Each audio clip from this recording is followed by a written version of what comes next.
नमस्कार, न्यूज 18 के digital platform पर आपका बहुत स्वागत है। मैं हूं आपके साथ अंशिका पाठक। अखिलेश यादव के सौतेले भाई 38 साल के प्रतीक यादव के अचानक से निधन ने हर किसी को शॉक कर दिया है। लखनऊ समेत विभिन्न जिलों से बड़ी संख्या में लोग उन्हें अंतिम श्रद्धांजलि देने के लिए पहुंच रहे हैं, मगर इस दौरान एक ऐसा नजारा देखने को मिला है जो वायरल हो गया है। अखिलेश यादव और प्रतीक यादव की पत्नी अपर्णा ने एक बंद कमरे में कुछ देर तक बातचीत की। अब आइए जानते हैं कि ये बातचीत क्या हुई है। उत्तर प्रदेश के पूर्व मुख्यमंत्री मुलायम सिंह यादव के बेटे प्रतीक यादव का कल निधन हुआ।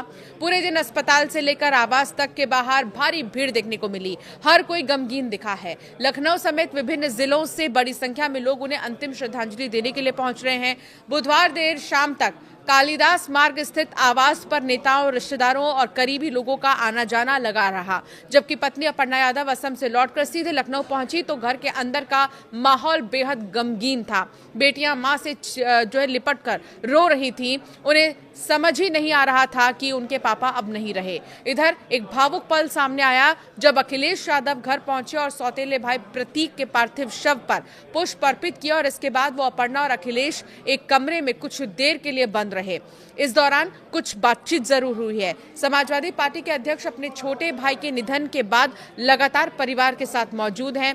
भाई के निधन की सूचना मिलते ही वो अस्पताल पहुंचे थे और पोस्टमार्टम से लेकर अंतिम संस्कार की तैयारियों तक हर व्यवस्था पर नजर बनाए हुए हैं। अखिलेश यादव ने कहा था कि प्रतीक जीवन में आगे बढ़ना चाहते थे और मेहनत से अपनी अलग पहचान बनाना चाहते थे। जब अपर्णा और अखिलेश आमने सामने आए तो वो भावुक नजर आए। दोनों एक कमरे में गए और कुछ देर के लिए बंद रहे। जब अपर्णा यादव और अखिलेश यादव कमरे में थे तब उनके साथ परिवार का कोई भी सदस्य अंदर मौजूद नहीं था। बाहर पूरा परिवार और करीबी लोग मौजूद रहे, लेकिन उस कमरे में क्या बातचीत हुई है इस बात की जानकारी फिलहाल सामने नहीं आई। परिवार की ओर से मिली जानकारी के अनुसार सुबह 11 बजे बैकुंठ धाम में पूरे विधि विधान के साथ में उनका अंतिम संस्कार किया जाएगा, लेकिन उससे पहले जो अंतिम यात्रा है वो शुरू हो चुकी है।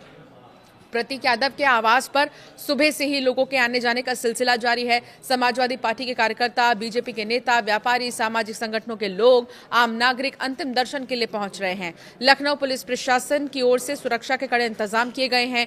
भीड़ को नियंत्रित करने के लिए बैरिकेडिंग की गई है और अतिरिक्त पुलिस बल की तैनाती भी की गई है। लेकिन सवाल यह है कि आखिर बात क्या हुई है अखिलेश यादव और अपर्णा यादव के बीच में। हालांकि अपर्णा यादव भले ही बीजेपी में है, लेकिन अखिलेश यादव ने हमेशा से ये कहा कि वो उनका खुद का निर्णय है, वो उनका खुद का डिसीजन है। वो कहीं से भी चुनाव में लड़े, कहीं से भी वो किसी भी पार्टी को सपोर्ट करें, बल्कि उनके विशेष साथ में है। अखिलेश यादव हमेशा से ही सपोर्ट करते आए हैं, चाहे वो प्रतीक यादव हो, चाहे वो अपर्णा यादव हो या उनके बच्चे हों। परिवार एक ही रहा है, भले ही विचारधारा अलग रही हों। लेकिन अब सवाल ये है कि दोनों के बीच में जो बातचीत हुई है उसको लेकर क्या जानकारी सामने आती है। सबकी निगाहें इसी पर टिकी हैं।